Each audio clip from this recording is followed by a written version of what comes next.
Hello everyone, শীতের সবজি নিয়ে চলে এলাম সিম এবং ইলিশ মাছের তরকারি। সিমগুলো ভালো করে কেটে নিয়েছি, সাথে আলু কেটে নিয়েছি, পেঁয়াজ কাঁচামরিচ নিয়ে নিলাম। তেলের মধ্যে পেঁয়াজ দিয়ে দিচ্ছি, সবজি দিয়ে দিচ্ছি এবং হলুদ গুঁড়ো মরিচ গুঁড়ো দিয়ে কিছুটা পানি অ্যাড করে ভালো করে কষিয়ে নেব।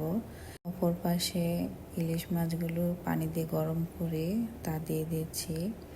এবার কিছুক্ষণ মিনিট 5 কষানোর পর পরিমাণ মতো লবণ এবং কিছু কাঁচামরিচ দিয়ে দিচ্ছি। এবার আরও 5 মিনিটের মতো রান্না করব। যখন সিমগুলো ভালো করে হয়ে আসবে 5 মিনিট পর আমি নামিয়ে নিয়ে পরিবেশন করে ফেলব মজাদার সিম এবং ইলিশ মাছের তরকারি। ভালো লাগলে অবশ্যই ট্রাই করবেন।